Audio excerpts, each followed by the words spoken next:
Hello, welcome to my YouTube channel.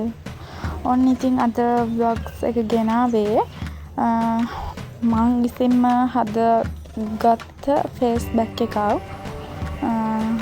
ඔන්න ඉතින් ඒකට ගන්නේ කහ කුඩු. ඒ කියන්නේ අමු කහ බ්ලෙන්ඩර් කරලා තමයි මං ගත්තේ. ඊට පස්සේ තේ කුඩු, සිග්නල් ටිකක්, කොමාඩිකා කෑල්ලක්, තේ ගෙඩියක්. ඉතින් මේ ටික හොඳට කවලම් කරගන්න ඕනි. ඉතින් මෙහෙම හදාගත්ත මිශ්‍රණය අපි ගාලා බලමු. ඔන්න ඉතින් මං කොණ්ඩේ හොඳට පීරගෙන, ඒ කියන්නේ කොණ්ඩේ මූණට වැටෙනවනේ face pack එක ගාගද්දි. ඊට පස්සේ ඉතින් හිස කෙස් මූණට වැටෙන්නේ නැති වෙන්න මං කොණ්ඩේ ගැට ගහගත්තා. ඉතින් මේ තමයි මං හදාගත්තු face pack එක. ඉතින් මං ඒක මූණේ ගාගත්තා. මේ face pack එකට මූණේ තියෙන ලප කැලල්, එතකොට pimples දාපු වගේ කැලල්, කළු ලප එහෙම තියෙනවා නම් අයින් වෙනවා. මේක මාසයක් විතර එක දිගට ගාගත්තොත් මූණ පැහැපත් කරගන්න පුළුවන්.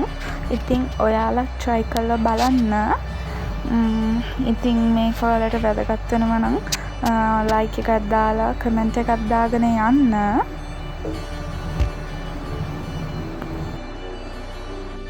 ඉතින් මගේ බෙල්ලෙත් චූටි දාඩිය බිබිලි වගේ දාන්න පටන් ගත්තා. ඉතින් ඒක හින්දා ඉතින් මම මේක try කරලා බැලුවා. ඉතින් හොඳම හොඳ ප්‍රතිකාරයක් කිව්වොත් මං නිවැරදි. ඔයාලත් දිගටම try කරලා බලන්න. ඔයාලටත් ලස්සන පෙනුමක් ලබා ගන්න පුළුවන්. ඉතින් මේ face pack එක ගාගෙන පැය භාගයක් විතර ඉන්න ඕනේ. ඔන්න ඉතින් මම පැය භාගයක් ඉඳලා මුහුණ හොදගත්තා. ඉතින් අද දවසේ vlog එක ඉවර කරන්න වෙලාව ඇවිල්ලා තියෙන්නේ. මං ගිහින් යනවා. සතුටින් පරිස්සමෙන් ඉන්න. බයි. ආදරේ හැමෝටම.